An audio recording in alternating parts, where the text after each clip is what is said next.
Assalamualaikum warahmatullahi wabarakatuh.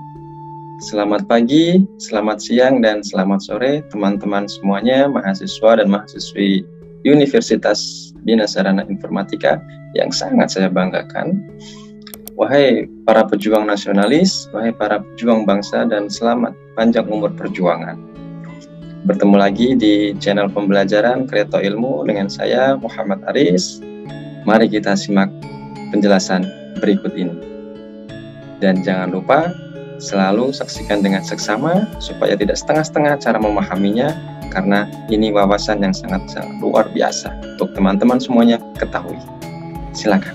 Oke, kali ini kita bertemu lagi di pertemuan yang keempat, yakni kita membahas tentang makna Undang-Undang Dasar NRI tahun 1945 dalam sistem hukum nasional. Baik, makna Undang-Undang Dasar NRI tahun 45 dalam sistem hukum nasional, perlu diketahui bahwa rincian dari hal yang sangat sistematis ini yang pertama adalah konstitusi.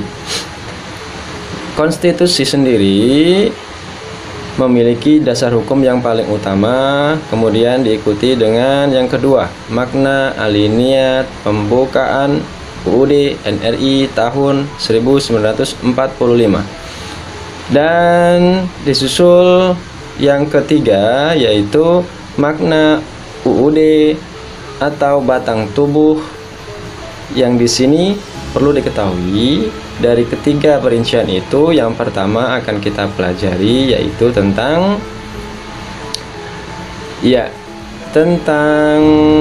sistem yang sangat dominan yang perlu kita ketahui, konstitusi. Dalam hal konstitusi itu terdapat beberapa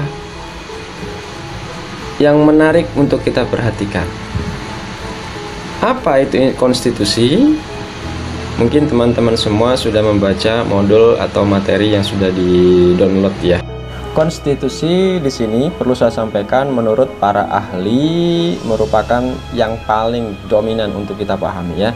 Yang pertama, menurut C.F. Strong, konstitusi adalah kumpulan prinsip atau asas yang mendasari kekuasaan pemerintah, hak-hak masyarakat, dan hubungan di antara keduanya. Di sini perlu ketahui bahwa masyarakat sangat berperan sekali dalam hukum dan konstitusi. Kemudian definisi yang kedua menurut Kenneth Clinton Weir, yaitu konstitusi merupakan seluruh sistem pemerintahan sebuah negara serta berbagai aturannya yang membentuk dan mengatur pemerintahan yang bersangkutan. Jadi dalam hal konstitusi intinya pemerintah itu sangat berperan sekali dalam konstitusi yang dominan tersebut. Yang ketiga menurut Vernon Bogdanor, konstitusi adalah kumpulan aturan yang mengatur alokasi. Alokasi ini adalah pembagian waktu kekuasaan.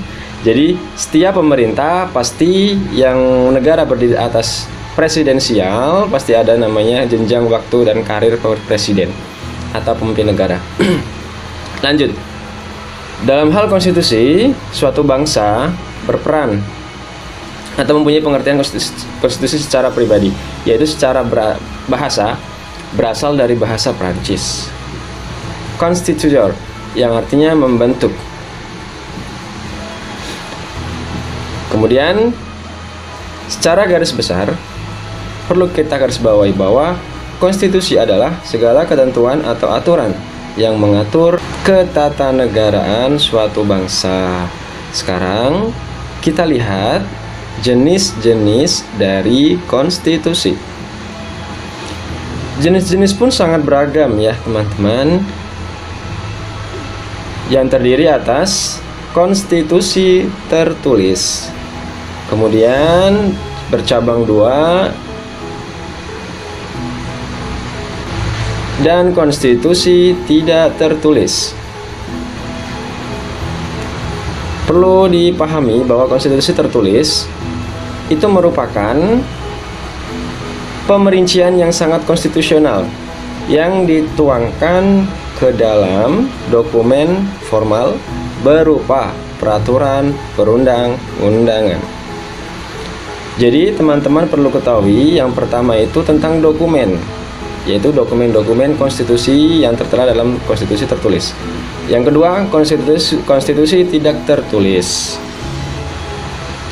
Konstitusi ini merupakan konstitusi yang tidak tertuang dalam dokumen atau formal, berupa kebiasaan-kebiasaan dan kesepakatan yang perlu disepakati dalam konstitusi negara atau pemerintahan. Jadi konstitusi yang fundamental ada pada pembukaan Undang-Undang Dasar NRI tahun 1945. Jadi kita perlu pahami bahwa UUD NRI 45 yang kedua adalah makna alinea pembukaan UUD NRI tahun 1945. Pokok-pokok pikiran dalam konstitusi diterangkan bahwa pokok pikiran ini yang pertama adalah persatuan, disusul dengan pokok pikiran yang kedua yaitu keadilan sosial. Kemudian yang ketiga, pokok pikiran yang sangat-sangat kita perlu pahami yaitu kedaulatan rakyat. Karena dari kedaulatan rakyat ini menimbulkan adalah integrasi bangsa. Pokok pikiran keempat yaitu tentang ketuhanan dan kemanusiaan. Jadi dapat disimpulkan bahwa Undang-Undang Dasar Negara Republik Indonesia tahun 1945 merupakan peraturan perundang-undangan tertinggi dan sebagai konstitusi yang fundamental bagi bangsa Indonesia. Teman-teman semua, dapat kita pahami bahwa pentingnya hak konstitusi untuk bangsa. Jadi teman-teman, kita tetap bersatu padu membangun bangsa dan negara dan tetap berkedaulatan nasional, berkonstitusi, berbineka tunggal ika, dan selalu menjaga balutan keselarasan dan berintegrasi bangsa. Oke, teman-teman, kita lanjut di slide. Silakan bisa di-download materinya di MyBase e-learning masing-masing. Dalam pertemuan keempat tentang Konstitusi Undang-Undang Dasar NRI atau Negara Republik Indonesia 1945. Kita langsung menuju ke A dulu ya, konsep dan urgensi Konstitusi UUD NRI 1945. Oke, jadi perlu saya jelaskan terlebih dahulu dalam ruang lingkup bernegara. Jadi apa sih konstitusi itu? Apakah wajib untuk kita taati? Dan adakah peraturan pemerintah yang selain dalam konstitusi yang wajib pula kita taati? Oke, langsung ya.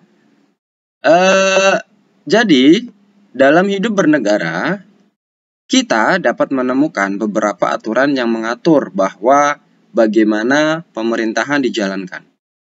Misalnya, siapa yang menjalankan kekuasaan pemerintahan dan bagaimana kekuasaan tersebut diperoleh. Ya. Jadi setiap presiden itu pasti memerlukan partai untuk mengusung dirinya menjadi seorang presiden.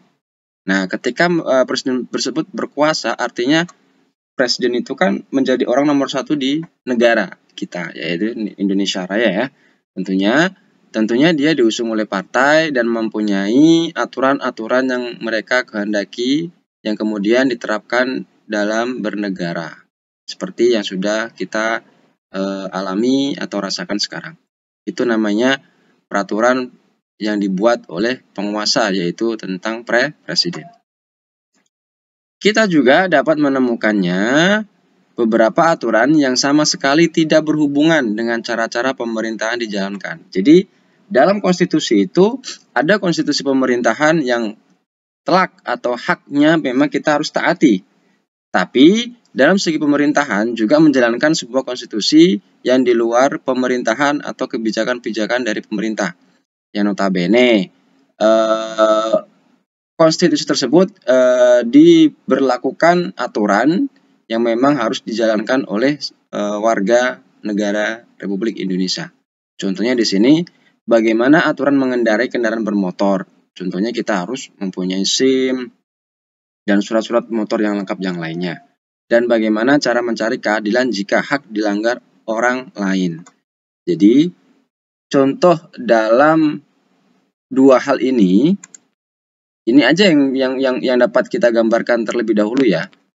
Namanya kita berkendara di jalan raya, tentunya kita mempunyai aturan atau mungkin aturan yang diterapkan pemerintah untuk sang pengendara tersebut. Tentunya pengendara wajib memiliki SIM C bagi pengendara motor. Pengendara wajib mempunyai SIM B bagi pengendara mobil. Pengendara wajib mempunyai SIM A bagi pengendara roda 4 dan selebihnya, baik roda 6 maupun roda 8 yang itu baik dalam kendaraan truk maupun kontainer dan lain sebagainya atau bus ya. Tuh. Dan cara mencari keadilan hak yang dimana hak kita mungkin pernah dialami oleh masing-masing rakyat atau dari kita masing-masing dan teman-teman juga pernah hak kita dilanggar oleh orang lain. Nah, konstitusi seperti apa itu? Nah, konstitusi ini memang tidak ada dalam undang-undang dasar, tapi ada dalam ranah hukum dan sudah tertulis atau tersirat dalam peraturan pemerintahan yang disebut konstitusi umum, gitu ya. Kalau undang-undang dasar itu merupakan konstitusi khusus yang memang diterapkan untuk negara Kesatuan Republik Indonesia yang dari dulu dari kemerdekaan pertama kali Indonesia dijalankan, yaitu pada tahun 1945. Oke, lanjut.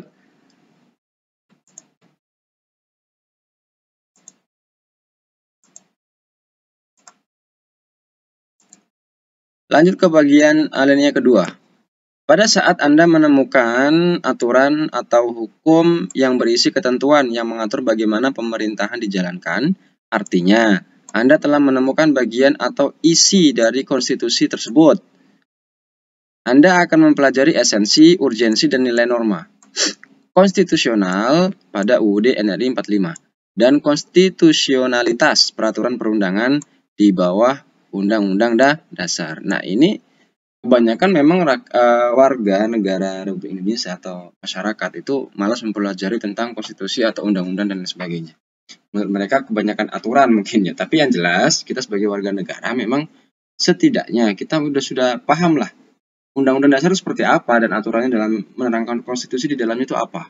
Kita minimal punya wawasan sedikit.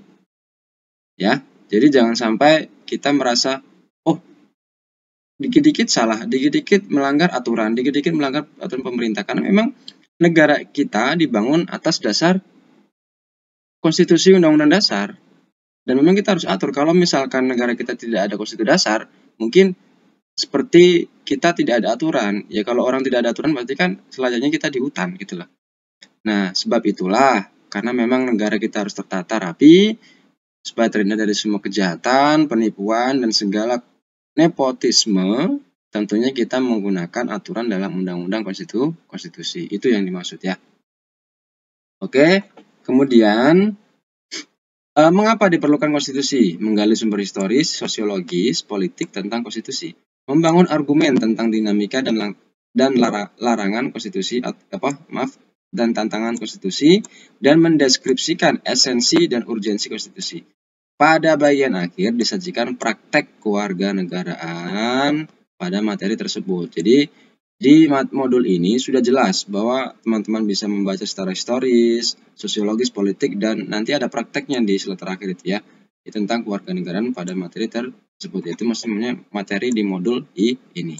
Silakan langsung menuju ke slide selanjutnya. Oke, kita langsung menuju kepada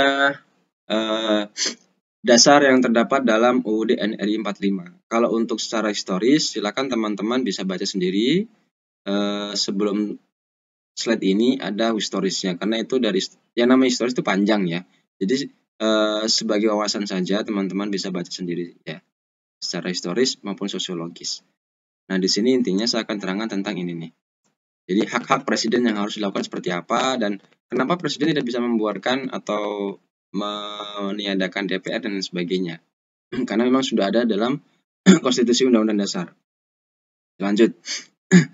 Kita cermati aturan dasar yang terdapat dalam UUD NRI 45. Yang pertama, pedoman bagi presiden dalam memegang kekuasaan pemerintahan. Itu ada di pasal 4 ayat 1. Ya, lanjut. Syarat-syarat yang harus dipenuhi oleh calon presiden dan calon wakil presiden pada pasal 6 ayat 1. Kemudian ketiga, pembatasan masa jabatan presiden dan wakil presiden pasal 7. Keempat, pemberhentian presiden dan wakil presiden dalam masa jabatannya pasal 7A dan 7B. Kelima, presiden tidak dapat membekukan dan atau membubarkan DPR. Jadi ini intinya. Presiden memang berkuasa penuh di negara ini dalam segala aturan presiden tersebut bisa membuat. Tapi ada satu yang di sini bisa saya terangkan dan sudah tertulis di sini di slide ya.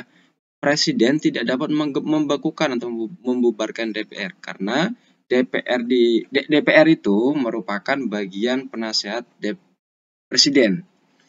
Jadi ada DPR dibentuk karena memang sebagai masukan-masukan atau kritikan yang membangun untuk presiden dan para menterinya. Itu ya. Jadi DPR ini bisa diartikan tingkatannya bukan berarti lebih besar dari presiden atau lebih tinggi dari presiden karena memang standaritas tingkatan antara DPR dan presiden itu beda.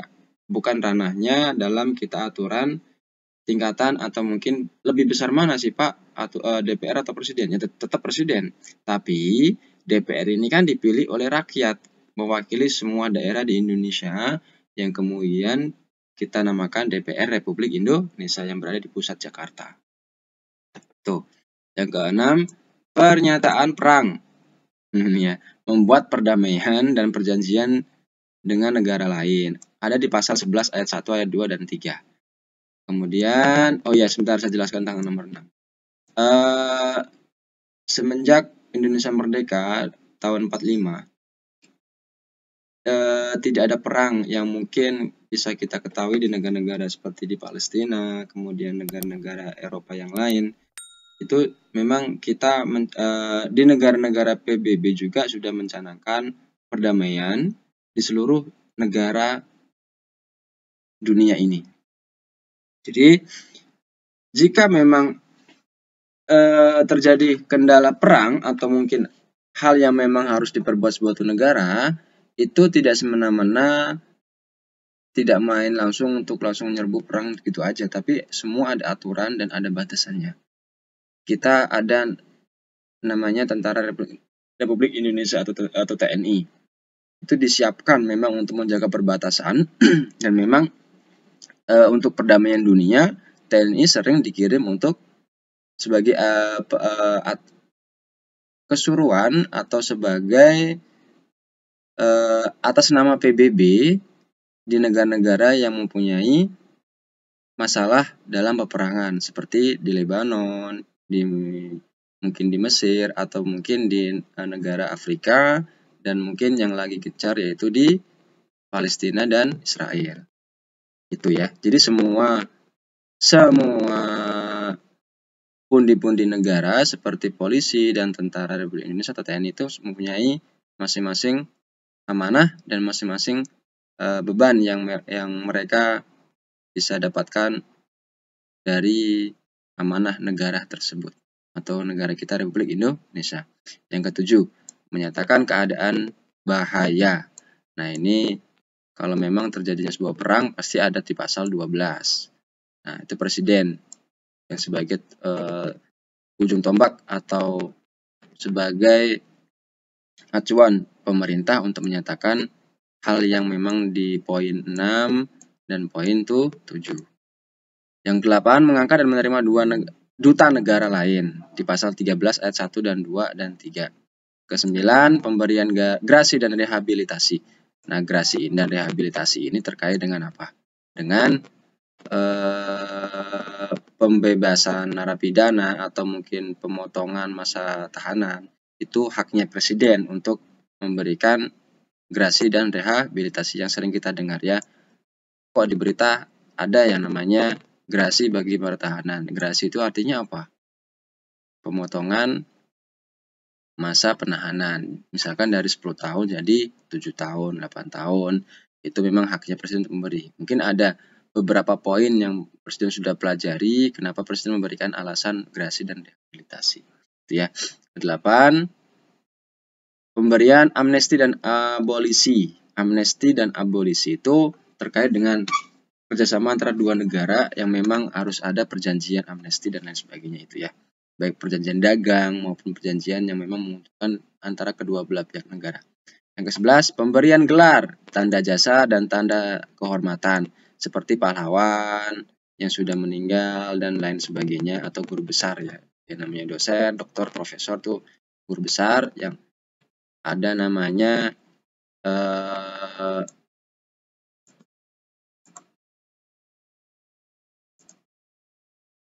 doktor honoris causa. Itu memang pemberian yang sangat berjasa bagi dunia pendidikan atau akademisi yang diberikan oleh ajudan presiden seperti para menteri pendidikan untuk memberikan penghargaan pada orang-orang yang berpengaruh di secara nasional itu ya. Yang ke-12 terakhir pembentukan Dewan Pertimbangan pasal 16. Dewan Pertimbangan ini berarti dewan yang dibentuk oleh presiden yang memang menangani atau sebagai dewan penasehat jika ada suatu kejadian yang memang mendadak untuk disikapi secara langsung dan mendasar. Oke, terakhir saya akan terangkan tentang dinamika dan tantangan kehidupan berbangsa negara Indonesia. Langsung saja, menengok perjalanan sejarah Indonesia merdeka, ternyata telah terjadi dinamika ketatanegaraan seiring berubahnya konstitusi atau undang-undang dasar yang diberlakukan. Jadi memang kenapa kok undang-undang Pak bertambah? Kadang ada undang-undang yang dihapus dan kemudian dirubah. Memang itu kita harus mengikuti perkembangan zaman. Semakin zaman ini maju, setiap tahun dan tahun per tahun selalu maju semasa ke masa, memang harus ada pembaruan. Karena itu kita menyesuaikan hal, masa, tantangan di era global dan lain sebagainya. Itu alasannya ya. Setelah ditetapkan, lanjut, suatu hari setelah proklamasi kemerdekaan, UUD NRI 45 mulai berlaku sebagai hukum dasar mengatur kehidupan ketatanegaraan Indonesia dengan segala keterbatasannya. Mengapa demikian? Karena semula UUD NRI oleh Bung Karno sendiri dikatakan sebagai UUD kilat. Ini kilat, maksudnya adalah UUD yang memang dibentuk ketika waktu itu juga kemerdekaan tidak selang lama ya di tahun 45. Jadi Bung Karno buru-buru mengadakan kesepakatan atau membuat UUD NRI konstitusi ini supaya negara kita negara yang berkonstitusi, yang benar dijalankan dengan baik dan patuh kepada pemerintahan. Yang akan terus disempurnakan pada masa yang akan datang. Dinamika konstitusi yang terjadi di Indonesia adalah sebagai berikut. Nih, silakan teman-teman baca ya. Bisa dibaca, yang penting di sini saya simpulkan bahwa pada pertengahan 97 negara kita dilanda krisis ekonomi. Oke, lanjut 97 Presiden Soeharto menyatakan ini setelah Presiden Soekarno digantikan oleh Presiden Soeharto karena memang waktu itu sudah ada pergantian dan notabene memang harus ada regenerasi presidennya dan waktu itu yang berkuasa adalah Presiden Soeharto. Oke, berhentinya Presiden Soeharto menjadi awal era reformasi tanah air. Ini singkat. Reformasi itu diawali ketika Presiden Soeharto lengser atau mungkin diberhentikan jabatannya. Jadi waktu itu memang ada namanya reformasi besar-besaran yang kita kenal sebagai reformasi 21 Mei 98. Ya. Mungkin yang sudah lahir di era-era 80-an pasti tahu ya. Kisruhnya ketika sebelum Presiden Soeharto menyatakan pengunduran diri sebagai kepala negara. Nah, kalau kita bahas di sini panjang. Tapi yang jelas itu sebagai sejarah untuk para mahasiswa yang benar-benar berjuang untuk menegakkan apa yang memang yang harus perbaiki dan memang harus ada regenerasi seperti itu ya. Oke, lanjut saja. Kalau dijelaskan secara terinci panjang banget, bahkan sampai 3 jam ya, tentang era reformasi waktu itu. Lanjut, pada awal era reformasi, yaitu di pertengahan 98, muncul berbagai tuntutan reformasi. Nah, di sini nih, dari A sampai F. Yang pertama, mengamandemen UUD NRI 45. Amandemen itu artinya ada perubahan yang dari pemerintah Soeharto di pembaruan UUD yang memang secara demokrasi atau demokratis. UUD ini hampir semua hampir 80% itu dari arahan rakyat, karena untuk rakyat dan demi rakyat. Dan B, menghapuskan doktrin dui fungsi Angkatan Bersenjata Republik Indonesia. Waktu zaman Pak Soeharto, memang kendali semuanya itu sangat mengandalkan Tentara Republik Indonesia atau Angkatan Bersenjata, atau yang sekarang bisa dikenal dengan TNI.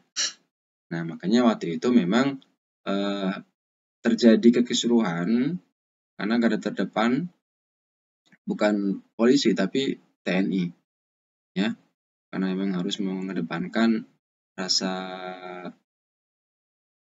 rasa pemberanian dan rasa ketegasan yang sangat luar biasa waktu itu ya. Ya ada plus minus pastilah ya.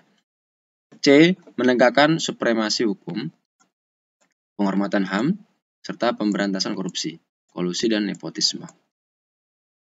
Tentu ini juga menjadi lumbung sampai sekarang ya. Kalau kita tahu dari era reformasi itu sudah banyak sekali hal-hal yang memang menggunakan atau menggaungkan supremasi hukum seperti korupsi kolusi. Sampai sekarang juga masih belum ada solusi dan cara pemberantasan pun susah.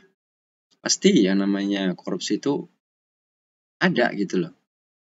Dan entah sampai kapan mungkin teman-teman sebagai masa depan bangsa, anak bangsa yang bisa merubah ke depannya, harus berani merubah itu sebenarnya, harus merupakan ketegasan, memberikan ketegasan sangat krusial tentang pelaku-pelaku korupsi ini. Jangan sampai menunggu pelakunya ada, tapi kalau bisa dari awal korupsi ini dihati-hati, jangan sampai uang-uang rakyat dimakan oleh orang yang tidak bertanggung jawab itu. Yang D, melakukan desentralisasi. Maaf, ini kehapus ya. Melakukan desentralisasi hubungan yang adil antara pusat dan daerah. Memang harus adil antara pemerintah pusat dan daerah supaya lebih keselarasan, bukan ada kesenjangan, ketidakadilan itu ya maksudnya. E, mewujudkan kebebasan pers. Waktu itu memang zaman Pak Soeharto pers itu sangat tidak bebas ya. Tapi sekarang herannya berita banyak, pers bebas tapi menggila. Artinya kadang-kadang memang pers ini bisa menjadi lumbung informasi yang sangat fatal ketika yang diinformasikan salah. Tapi sebuah informasi yang sangat bagus ketika diinformasikan benar-benar valid dan memang dapat dipahami oleh rakyat itu sendiri. Ya mudah-mudahan pers di semua berita di televisi nasional itu bersikap adil semua ya, tidak memihak ke yang memang harus diketerpihakkan sepihak itu maksudnya. Maksudnya jangan condong ke sisi lain tapi tidak condong ke sisi lain. Harus benar-benar adil pers itu, karena sebagai lumbung utama masyarakat bisa terbuka wawasannya dari pers atau pemberitaan di TV. Yang terakhir, mewujudkan kehidupan demokrasi. Demokrasi itu memang dimulai dari era Pak Presiden Soeharto berhenti menjadi presiden, dan di era reformasi tersebut demokrasi sudah ada. Oke, seperti itu. Bagaimana teman-teman? Menarik bukan? Sebelum saya akhiri, dan jangan lupa sekiranya teman-teman bersedia untuk subscribe dan dukung channel saya, mudah-mudahan manfaat untuk semuanya. Terima kasih. Billahi taufik walhidayah.